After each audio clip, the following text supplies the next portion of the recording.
Welcome back to another brand new episode of CPOV Autographs. I, of course, am Matt, aka Stormageddon, and before we get into this week's episode, I have a little bit of housekeeping up front. Two things. First of all, the first 3 minutes or so are going to sound a little different on my side of the audio than the rest of the episode, and that's because I forgot to start my local recording like 3 minutes in, but I did start it, and so the first 3 minutes of my audio is the Zoom audio, and then the rest is my local audio. The guest's audio is the Zoom audio the whole way through, so there shouldn't be any inconsistency there. But I just want to give you a heads up for why it sounds different. Also, if you are listening to this the day it came out, this Saturday, I am doing my yearly tradition of playing games for 24 hours straight for Extra Life to raise money for sick kids in children's hospitals, partnering also, of course, with Children Miracle Network Hospitals. I'm very excited to be doing this again. If you would like to donate to the campaign, I will provide a link in the show notes. You can just click through and go to that page and donate as little or as much as you want. Every little bit helps. I love doing this every year, and I'm very excited to be doing it again. We're going to have folks stopping by. My co-host from Fun and Games, Jeff, is going to come by and be on stream. Jesse Vitelli of Prima Games fame will also be here at some point. And then I'll be doing some late night stuff as well, like a Fuser stream at 8 p.m. Eastern with Jesse and Eric, who I've done other streams with before, as well as some other group games like Jackbox, Among Us, Pokemon Unite, and a bunch of other stuff. So if you want to help sick kids in Children's Hospital and be a part of Extra Life with me, please come through. I'll be streaming the whole thing on twitch.tv/DJ_Stormageddon. And again, my link in the show notes will be where you can go to donate any amount of money to help these sick kids. Thank you so much. On to this week's episode, I'm talking with the incredible Jonathan D. Azevedo. I'm very excited to chat with Jonathan about the movies he's been in, his modeling career, how he got through the pandemic, moving to LA, and much, much more. So without further ado, here's my delightful conversation with the ever handsome and brilliant Jonathan D. Azevedo.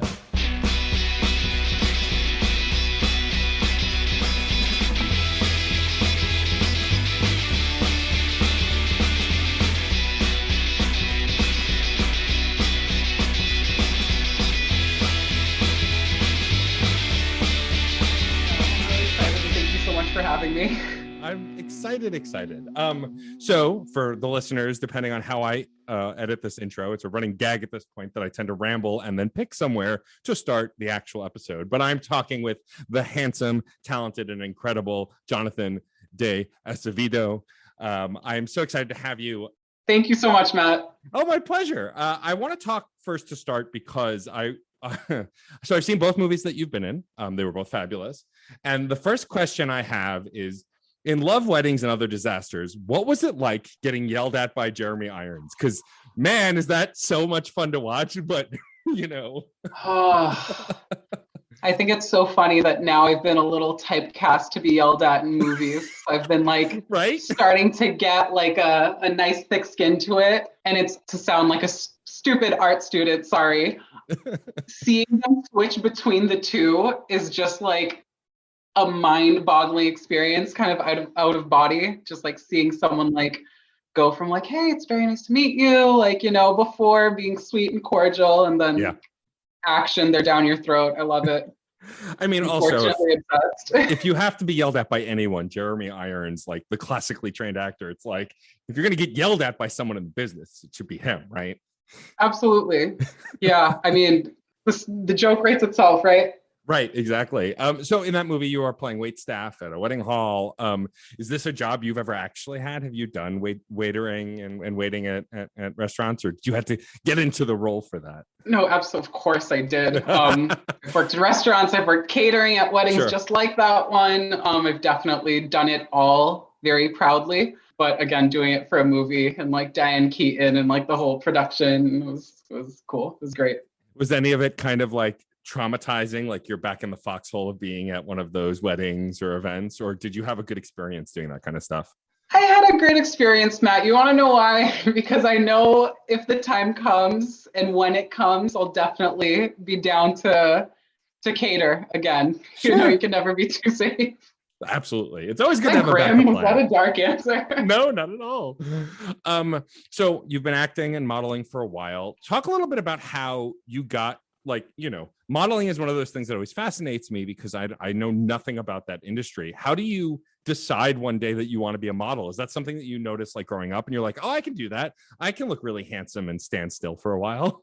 So yeah, it's definitely one of those things that hearing from like a 11-year-old is definitely kind of weird, but that was me. I was watching America's Next Top Model with my sister growing up and just being completely fascinated by fashion. I've always been super intrigued by the fashion world, by how clothes make people feel.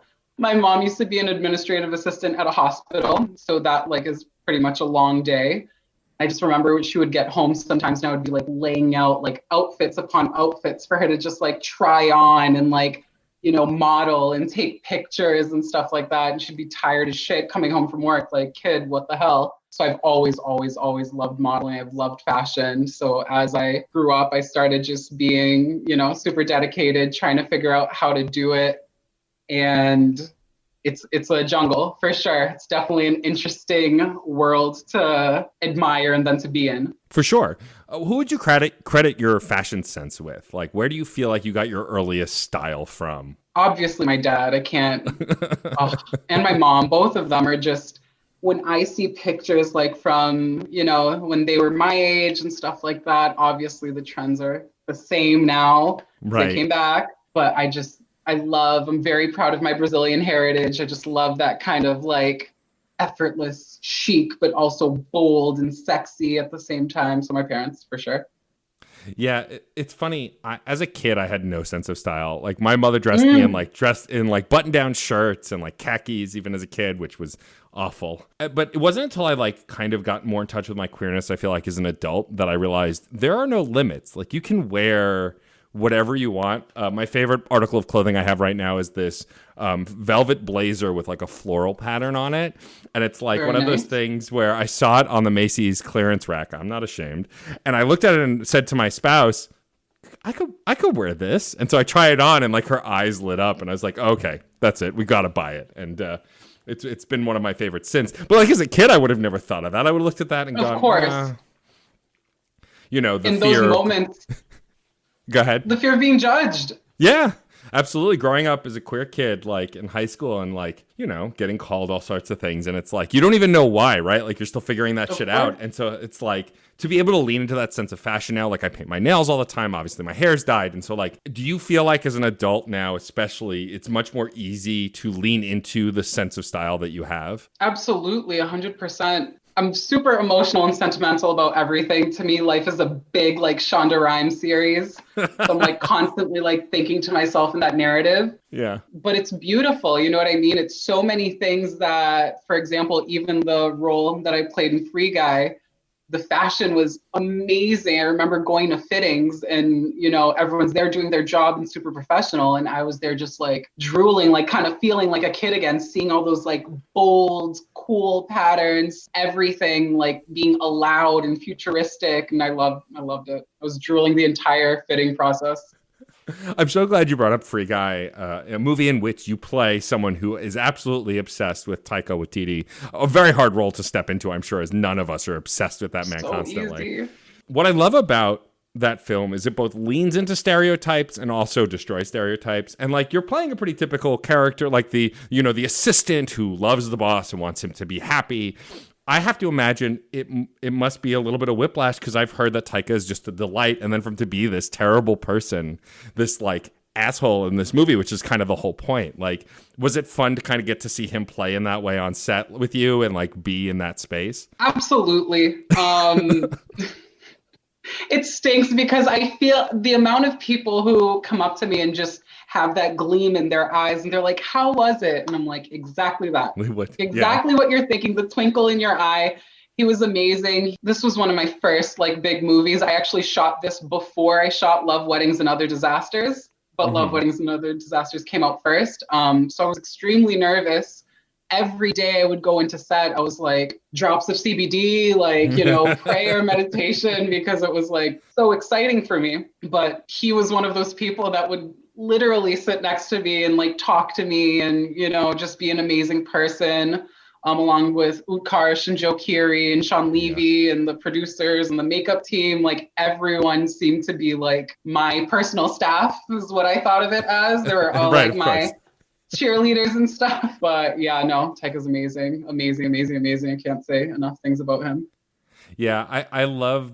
I mean, I love the film. I've been playing video games my whole life, and to just see what I love about Ryan Reynolds is he seems like the kind of person who just appreciates the things that are both in his life and around his life. And clearly, he's someone who's played video games and knows about video games. And this idea, like the idea of NPC rights by the end of the film, we're gonna spoil a little bit, folks. If you haven't seen the film, maybe jump ahead a little bit. Please go watch it. Skip this part because it's my favorite part.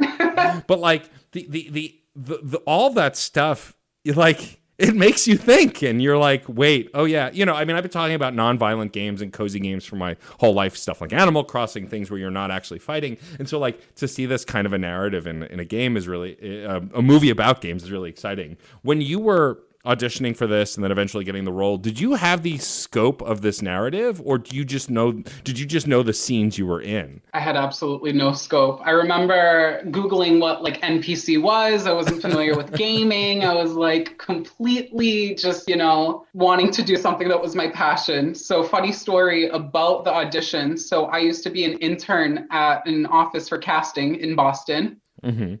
And I was an assistant. I was an intern and then I moved up to assistant. And I've always been kind of like scurried. I don't know if that's the right word, but very, like I like getting things done. I like caffeine. So that translates to anxious and nervous sometimes, sure. More often than not. So one day they were just like, hey, like we have an audition for a nervous neurotic assistant. Would you like to try out? I was like, yeah. So that's the scope I knew when I was auditioning. I was like, okay, I got this. Like I can do this. I obviously knew Sean Levy and loved his work, but yeah, I had no idea that it would become the #1 movie in the world, that all of this would happen. So that's really awesome. It still feels very crazy. Yeah. What about the narrative? Did you get the whole script? Did you know where the story was going, or were you just familiar with your scenes? I found out the full story when I sat down at the premiere. That's amazing. I love that. That's so cool. It must have been so exciting to be on that ride with the rest of the audience. And not to mention that the film was shot in 2019. Yeah. So it took until now to come out. So we've all been on the edge of our seats. And everyone's asking us what the movie's like and all of this stuff. And we're like, yeah, it's going to be a really cool movie, But the experience of me, and I was able to sit next to my friend Heather Whitty and my friend Destiny and my friend Menine, who we all worked together on the movie. And we're kind of all in that same space.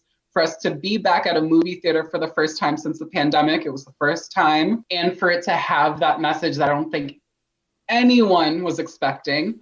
It was just a super, again, emotional Shonda Rhimes roller coaster of an experience. Yeah, I'm a sucker for a romantic comedy. And what's great about this movie is that it is, but how it ends up being one is kind of a left turn. And I love that. I love that you can I thought I knew exactly where the movie was going. There are cameos that I still don't even want to spoil towards the end of the movie that are great. I think what's really great about this film is that it not only loves video games, but it loves film and it loves romantic comedy. I mean, look, I've been a Mariah Carey fan my whole life.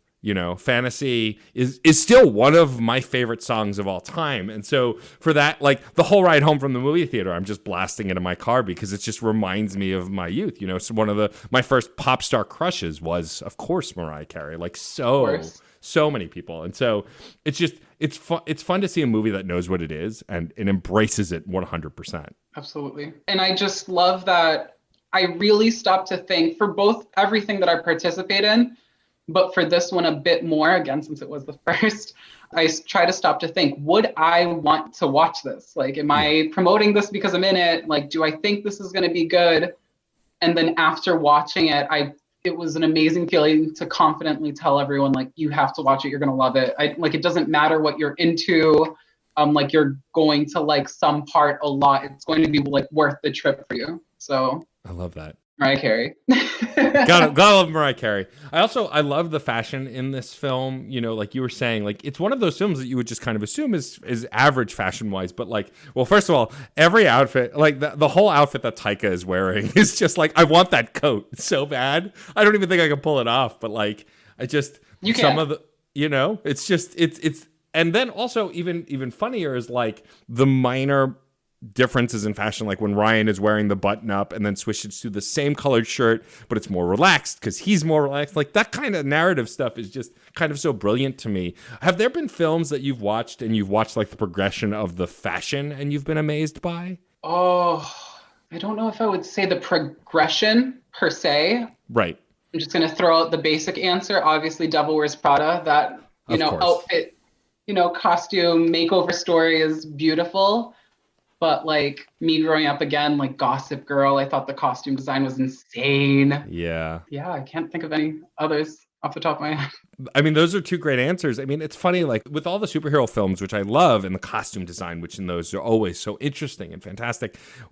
It's easy to forget that movies about everyday life, as it were, can also have some really incredible and ridiculous fashion. There's so many movies I've seen, especially over the last few years, where I look at like a coat or like a shirt or a pair of pants, and I'm like, I want that. I want to know where they got it. The biggest thing that did that to me is actually, I don't know if you've seen Schitt's Creek at all, the TV show. So David Rose, oh my God, and David Rose.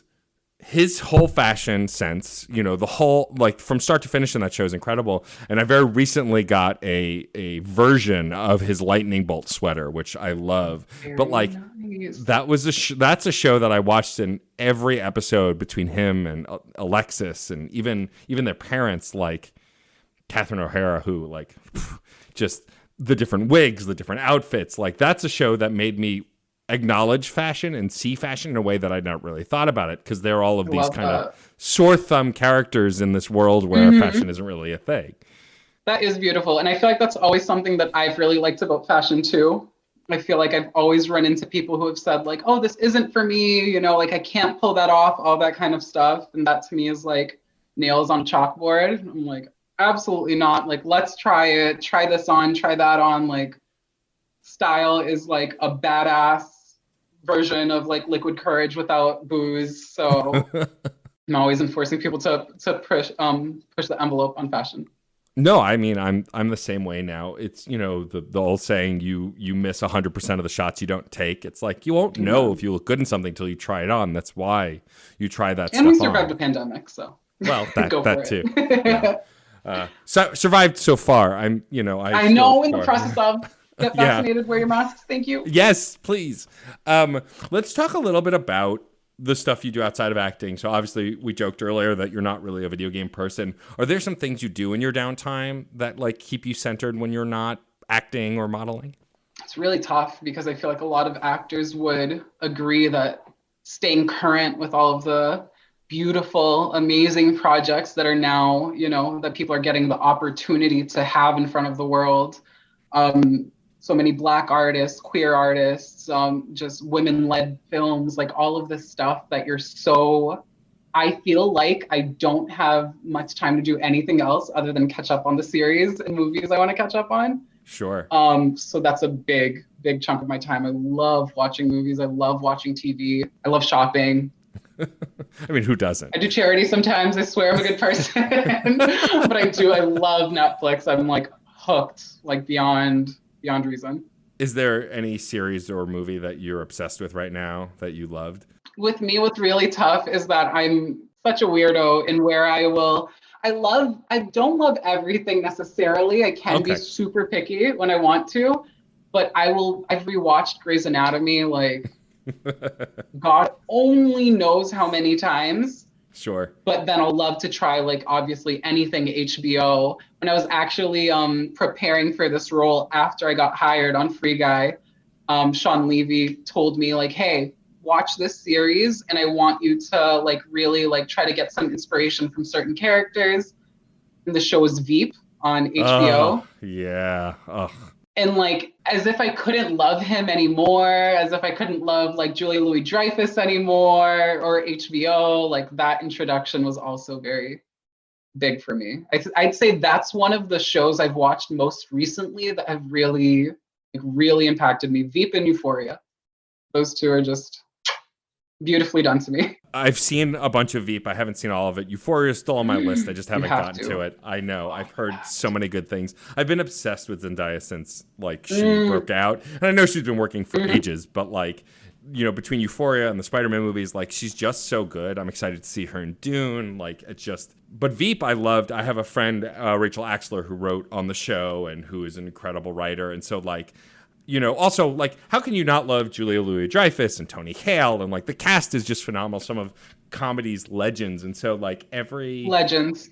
And, like, what I love about Veep, also, it's one of those shows that you think, like, it gets wacky and then somehow it finds a way to get wackier, but still be grounded and still make you learn things, like, you know... It's exactly so reflective of, like, the outside world. When we open the door to go outside, it's like, what? Yeah, I think my favorite comedies are the ones that are both as likely to make you laugh as they are to make you cry. 100%. And cry from laughter and not cry from laughter, and also say things that you're like, did they just say that? Like, what? Like that shock factor that no one does like Julia Louis-Dreyfus. Yeah, totally. I mean, that's, I think, what's one of the most entertaining things about Free Guy is that it has just as many moments of perfect like friendship and drama as there is comedy. Like one of the later scenes where Ryan's character has a heart-to-heart with his best friend, it's like everyone can see themselves in that moment, right? Like this moment of just stress. And like I love when a comedy does that, takes a minute to stop. Or even the scene in the server room later on where Taika like turns on a dime. Like everyone knows Taika can be funny and everyone knows that he can be dramatic, but like that scene is both so devious and so well acted. Like I love those kinds of moments in movies, and it's fun to get to see people that you don't always expect to do those kinds of things. Yeah, it's again beautiful. It was all amazing. Seeing that scene specifically be filmed, personally sentimental because that was the last day that I shot. But it was like unreal. The flames were there, you know what I mean? So we were all like watching like on the sidelines just Taika go and do this performance with the fire and everything, and we're just like when it's over, everyone's just looking at each other like, all right, that happened. So it's exactly the same, but not just as amazing watching it. Sure. There's got to be something about being in the room where you're like, am I really here? Is this really happening? Every time. Got to get better at putting it into words, or else I'm not going to get much interviews. Well, I mean, but I get it. You know, even like I imagine like most people, there's these moments of imposter syndrome, right? You're like on this set, you're like, I cannot believe I'm here. Like, are they going to figure it out? Did I get one over on people? How do you combat that kind of, because you talked about being anxious. I too am an anxious person who still loves coffee because I'm also an idiot. But right next to me always, yes. But like, how do you combat those kinds of feelings? You must, I'm sure you must have experienced them on set, off set, you know, behind the camera, in front of the camera. Always. I'm really, really grateful for how I was raised and for my family and my support system. I was always raised on the side of, let's not fight. You know what I mean? Like, we're lovers, not fighters. Let's figure it out. Let's talk about it. So in terms of like imposter syndrome, stuff like that, I think compassion is super, super helpful with that. For me personally, it's been when I was on set, I was probably sitting alone, and then someone came to sit next to me because I wanted to like kind of stay away from everyone. I didn't want to bother any of the more well-known actors. And Utkarsh came up to me and he was like, hey buddy, like, are you nervous? And I was like, yeah, dude, like, of course I'm nervous. But I was very, like, I was keeping it cool. And he was just like, you know, we had a really nice conversation about why we do what we do and who we do it for. And I think having that sense of teamwork, that this entire production of catering, makeup, costume, everyone is there to like create something.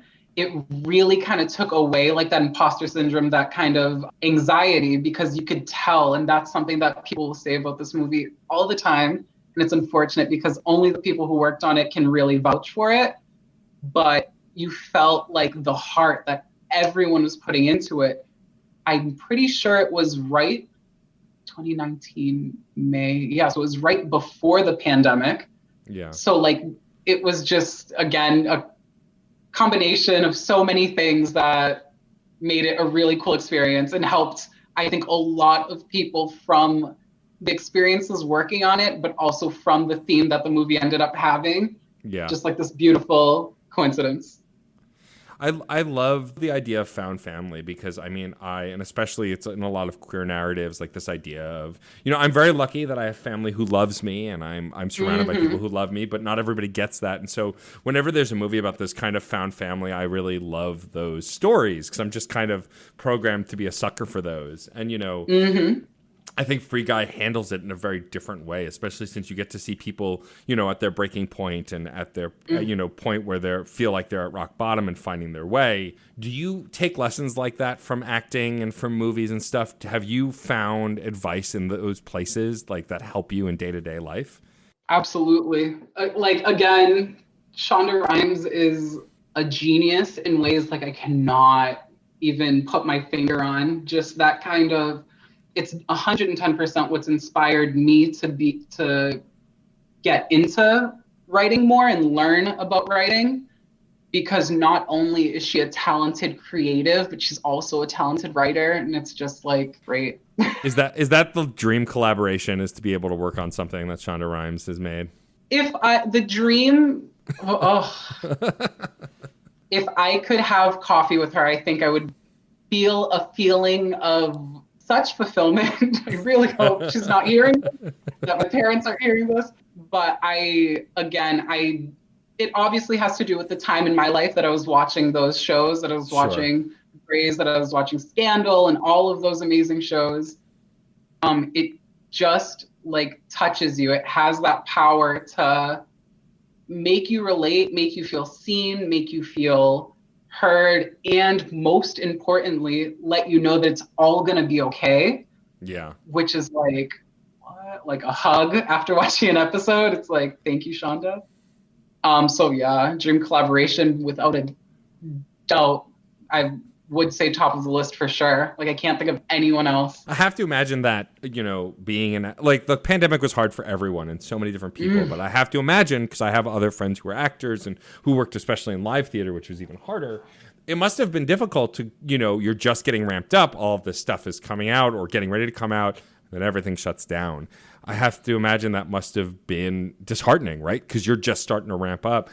Have you been able to get back on set? Are you working on anything? Have you been, are you back in the mode of being able to go back safely onto sets and stuff? Absolutely. Yeah. Again, the movie took about 3 years to come out. Yeah. And those 3 years were super important to me because I worked on 2 productions that I was so extremely excited about. And Free Guy, the more that, I experienced on set, offset, after, like post-production and all of that, it was something that I was like starting to feel the weight of. So as an actor, especially when you don't have too much to your credit and you're starting off, it's such a weird feeling because you can have someone telling you like, it's going to be huge, like you better be ready for this, like get excited, like big things happening. And you want to receive that and accept all of it. But at the same time, you're like, what do you really have to show for it? Obviously, other than the amazing experience that has, again, not taught me only as an actor, but as a person.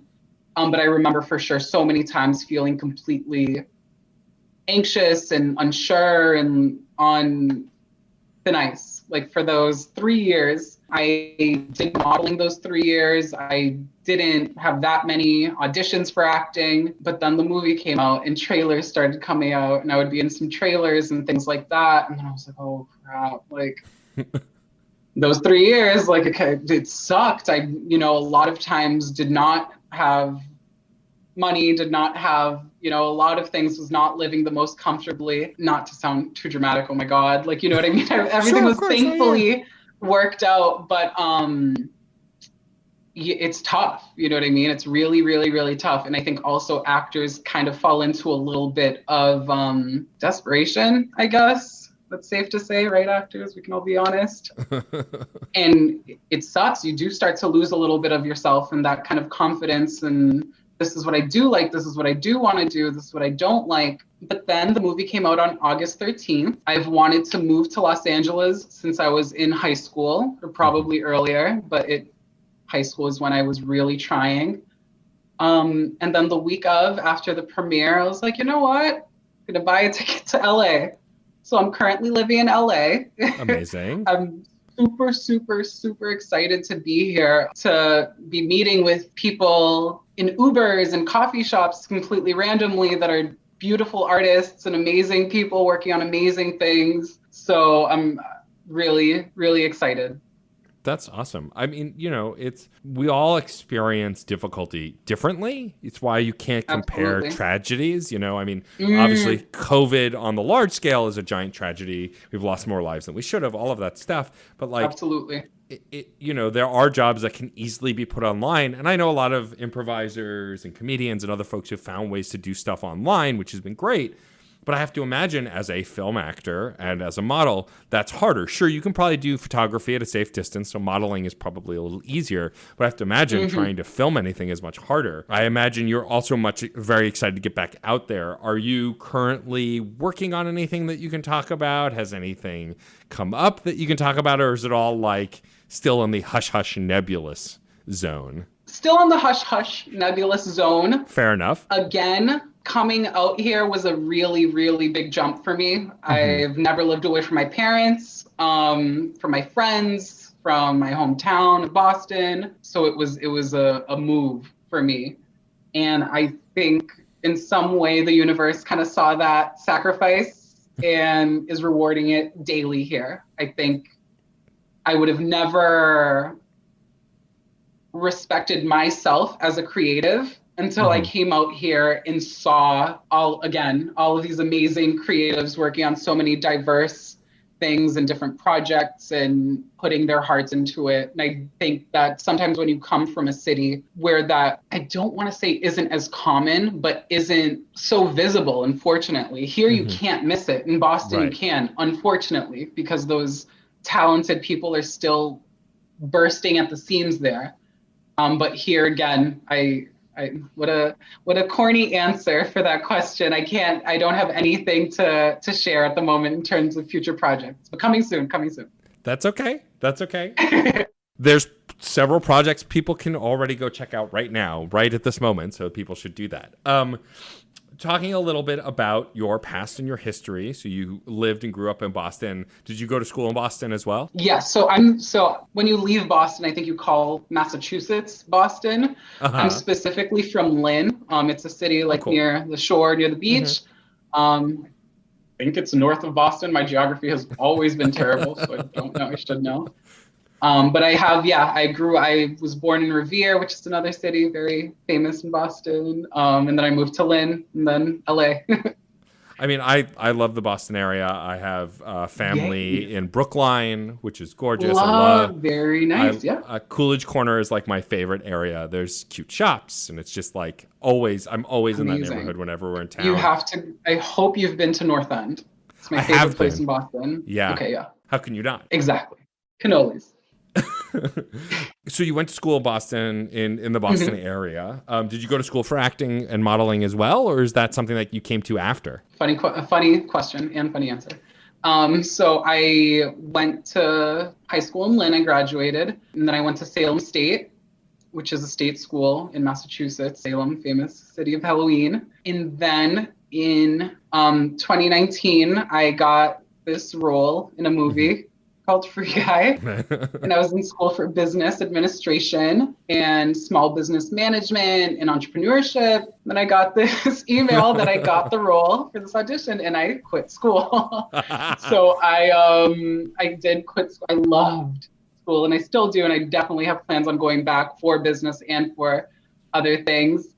But I did 2-ish years for business. And I did my prerequisite when I was in college. So they were real business classes. They weren't prerequisites. In high school, sorry. Look, I'm someone who took closer to the 6-7 year mark to graduate just because I transferred schools and that. So like figuring out what my passion is, which I got a degree in corporate communications, which I'm sort of using now as a podcaster, but like absolutely, you know, I did take one broadcasting class, so you know, I can say that influenced. Communications was my first major because they told me it was the basis of everything. So they're not wrong. Right? We talked a little bit about pop music before and the royalty that is Mariah Carey. Do you have any music that you're vibing with right now? Stuff that you're listening to a lot? Okay, so Don Toliver's new album. Everyone, please go listen to it. Lil Nas's new album is so good. Unbelievable how good that record is. I love when artists can surprise me with how good they can continue to get. And Lil Nas like delivers. It's uncanny how he not only released so many singles that is, you know, great and then great and then great, but then he releases an album that already has 2 or 3 singles on it. You're like, well, these have to be the hits, right? And then there'll be some filler tracks and some, you know, nope, everything from start to finish. The whole album slaps. Song. It's just wild to me. Like his talent is unlike anything I've ever seen. And like I've been listening to pop music and hip hop for a long time.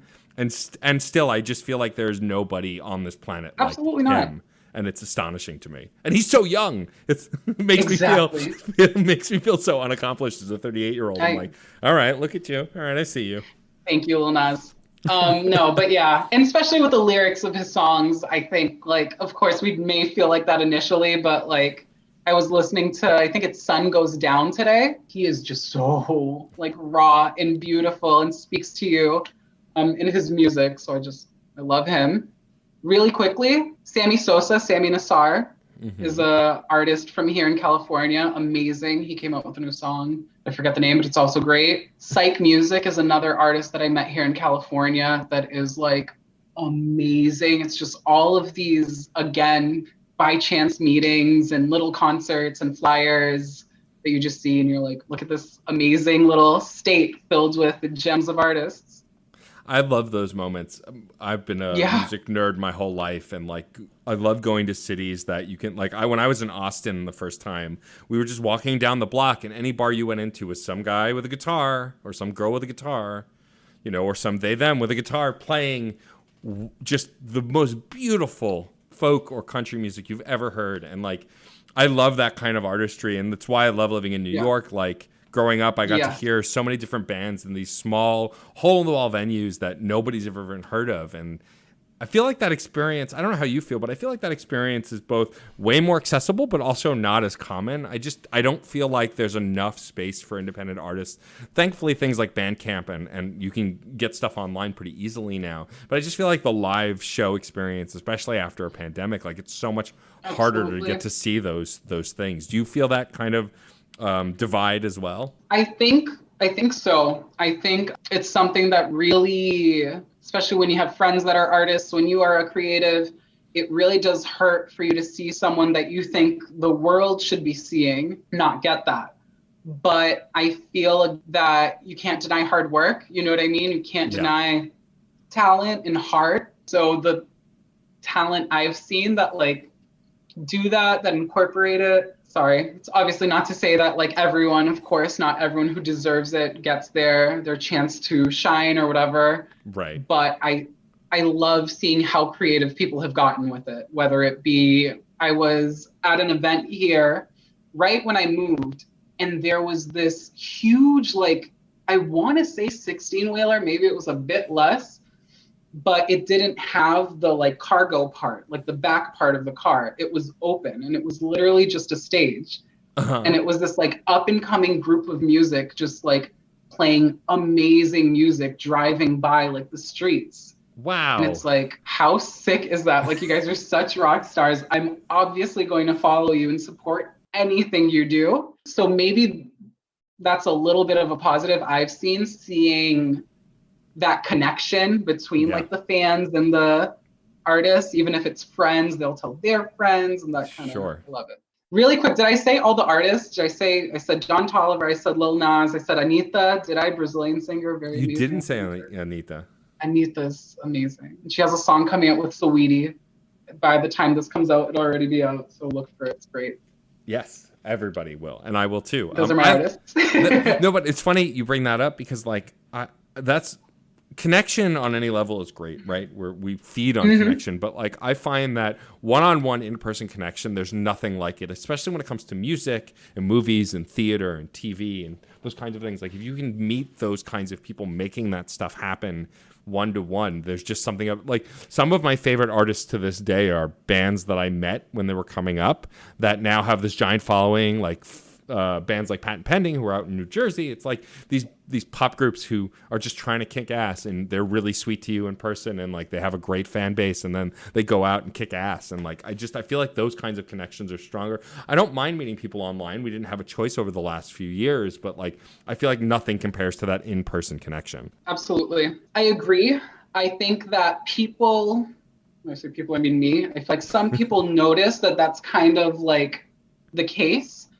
And that makes me definitely want to not skim over things. When the protests of Black Lives Matter was like taking over the country and we were kind of like stuck at home, not knowing what to do, how to help, how to educate ourselves, I, again, am grateful for the opportunity that gave us to like dive into Black creatives online and to like have that focus. I feel like it's super helpful and super genuine too, because you want to like, I think now we as consumers now have a bigger push to like, who are we supporting? Who do we like? Like, what do you stand for? Like, and if you do, I will ride for you like forever, you know, like just let's make sure we're respecting everyone and loving everyone. No, absolutely. I mean, I feel like, you know, we live in a capitalist hellscape and it's impossible to not there's no ethical consumption under capitalism. However, you can speak with your dollars and like, Absolutely. I also though try not to judge others who make those, like you're going to make the decisions you can make, right? Absolutely. If I personally can speak with my dollars and not support this person who's transphobic or not support this person who's racist, like I'm definitely going to do that and encourage others to do it. You know, I feel like I have the least patience though now for anti-vaxxers just because there are so many intelligent people I've seen who are anti-vax, and I've unfortunately lost people to this stupid thing that's going on right now. And you see these clearly intelligent people, like the idiots who do it, fine, whatever, fuck you. Like, I recognize that you're a moron, but when you see truly intelligent people or artists you respect, people that we love, doing that kind of stupid shit, it's heartbreaking. And it's like, but also there are plenty of other artists who want support who aren't those, you know, idiots or saying that or doing those stupid things. And I think you're right. I think shifting your focus is what we have to do. You know, I have no love lost for Louis C.K., who is still going to be famous, even though I think he can go fuck himself. But like, I think as an adult now, I'm starting to understand that and redirecting. Absolutely. And like, I'd rather support a young comedian who's new, who's either POC or queer or whoever, because they're out there and they need support, you know? And you can and the work is probably going to be better. Yes, absolutely. 110%. But it's funny. I think we've all been through situations like that where people that we love are just on the other side of the, I was going to say picket fence, but picket line, I think is what I meant. Yeah. Yes. You know, like on the other side of controversial topics. I've had people within my family coming from Brazil, where surprisingly it is a very conservative country. It was very interesting to see that parallel of our family being immigrants, but still lying on the same side of many like American conservative politics. And I remember growing up and I was like, that like that does not seem right. Like, are we sure? Like this is where we're standing? And being raised very religious too, it was always like so weird. So I'm grateful that I feel like I've been able to learn. And it's so funny how eloquent I say it because I am very passionate when I speak about these issues, which sometimes can translate as aggressive. But I feel like I've definitely learned you have to meet people where they're at in terms of like, okay, like I love you. Like, why do you think like this? Talk to me. Like, let's you know, and as many times as it takes, because it will take a million trillion times. Absolutely 100%. But I think also on the Yeah. flip side, I'm at a point now with like social media. Like I have no desire to argue with you in the replies or the comment section. Of course. Because you're not going to reach somebody that way. Mm-hmm. And I feel like it's become so common, like for people to say and do heinous shit online because they think it's, there's anonymity. And I have no patience for that. Like I block a lot of people on Twitter, but like it's my space, and I don't need to convince this one homophobe why he shouldn't be a homophobe. Like it's not my job. Focusing on that flip side for me has been so insane, because with the releases of the movies and stuff like that, getting to know this fan base of these movies was like gaining like 1,000 new friends. Like it wasn't anyone, like it was just the coolest thing. I wake up to DM sometimes just talking about people who are like such fans of the movie and they like something that I did. Oh, that's lovely. Which is lovely, but at the same time to see them again ride so hard for this like universe and celebrate these characters, it's just the coolest. Like I'm so grateful that I was able to like sit with these cool kids in terms of like just the edits they'll make on videos, the cartoons they'll draw, like everything is just like, again, talented individuals just doing their thing, what they love, and it's awesome. I always feel like I'm getting away with something when I get to sit with the cool kids, right? Like I grew up and I was a giant dork, and I still am, but I've convinced some people that I'm at least cool. But absolutely. Like, it's one of those things where it's like, I can't believe this is real. I always try and live in the moment very much. I try not to like think too far ahead outside of it. And I've had many really great. Well, I mean, I'm not perfect at it, and like, I've been lucky enough to volunteer and, help with stuff on Broadway and like, theater related things and meet some really incredible, well-known people. And like, I'm always very much trying to be in that moment, but it's hard to not sometimes like step outside yourself and be like, is this real? Is this happening? What's going on? Absolutely. Do you ever feel kind of overwhelmed by that feeling when you're working? Like, just like, what is happening? So it's really funny because when I'm working, no. Okay. I think when, like, obviously I've gotten extremely nervous and things like that, but again, thanks.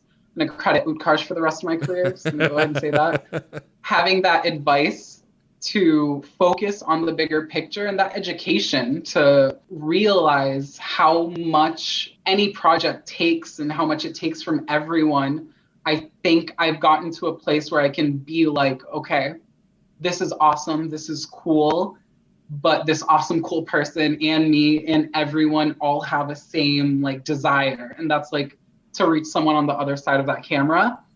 So I feel like that kind of like brings everyone like level.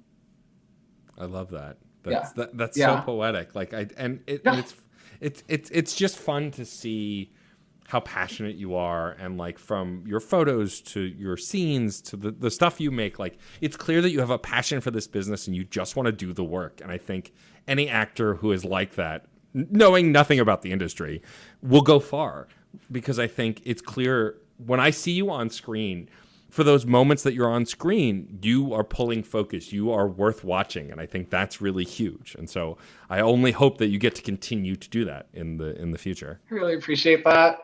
I appreciate that so much. I really do. I believe in what you said too. I do think that, again, you can't deny hard work. I think that our newer generations are kicking ass and taking names. I think they are extremely, extremely talented. I think everything that has effed us up in any kind of way, like as a society, for our ages, we're turning into beautiful art and we're helping people with it. So I'm optimistic too. I'm helpful to add to it in any way that I am supposed to.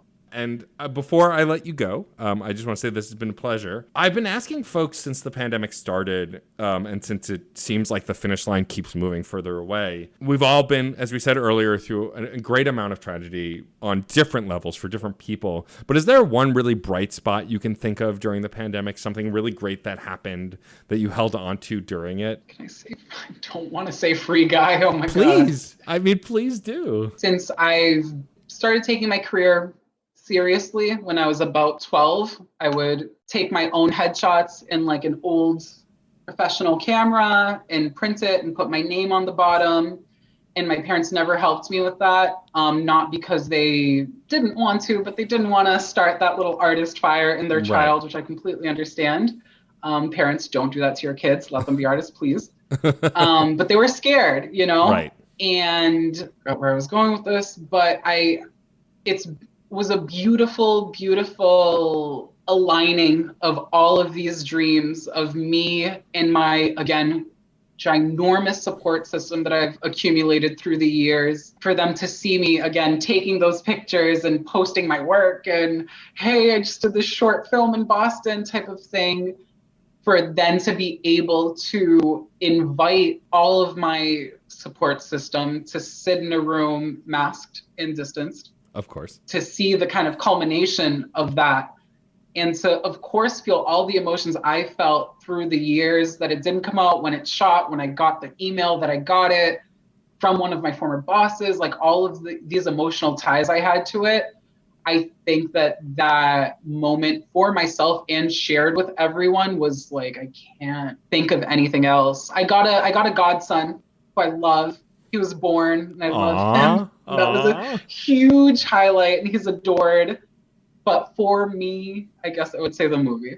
I mean, that makes a lot of sense. You know, right? Yeah. It's very easy for folks outside of the industry to look at it and go, oh, he's a breakout star now. He hasn't been working. But like, it's important to remember that like, this is the culminating moment. It's not the only moment, right? This is the culmination of all the hard work you've done. And I think that's lovely. And it's only getting started for sure. Hell, yes. Before I let you go and before we wrap up, I would love for you to tell folks where they can find you on the internet and check out all the future stuff that you're doing. Thank you so much, Matt. This has been awesome. I feel so at ease and not completely freaked out like I usually am for interviews.